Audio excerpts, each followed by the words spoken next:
على إبراهيم وعلى آل إبراهيم إنك حميد مجيد أستغفر الله إن الله غفور رحيم أستغفر الله إن الله غفور رحيم আলহামদুলিল্লাহ। আজকে যিনি প্রধান অতিথি জনাব মোহাম্মদ নূর নবী ভুইয়া সাহেব সহ এখানে অনেক রাজনৈতিক নেতৃবৃন্দ উপস্থিত হয়েছেন।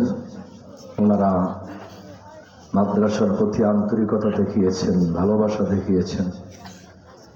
আসলে আল্লাহ তাআলা এই সমস্ত লোকদের মাধ্যমেই আমাদের দেশে ধর্মীয় প্রতিষ্ঠানগুলি পরিচালিত হয়ে থাকে, ঠিক কিনা? আমরা ওনাদের জন্য দোয়া করব যে ওনারা যেন ইসলাম, দেশ, মানবতার কল্যাণে সব সময় যেন ওনারা নিয়োজিত থাকতে পারেন। এই দোয়া আমরা আল্লাহর কাছে করি। আল্লাহ যেন ওনাদেরকে কোনো সময় যেন ওনারা ইসলামের বিপক্ষে না যায়। কারণ কোনো সময়, অনেক সময় শয়তানে আমাদেরকে বিভ্রান্ত করে ফেলে।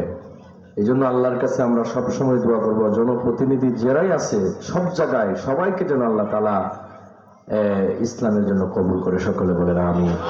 আমি অত্যন্ত খুশি হয়েছি, আমার মুস্তাফিজ ভাই, উনি অ্যাডভোকেট মানুষ, ওনার মহব্বতে ওনারা এখানে এসেছেন এবং এই মাদ্রাসার মহব্বতে ওনারা অনেকটা সহযোগিতা করেছেন। আল্লাহ তাআলা যেন এই সহযোগিতাগুলি কবুল করে। সকলে বলেন আমিন। আলহামদুলিল্লাহি রাব্বিল আলামিন।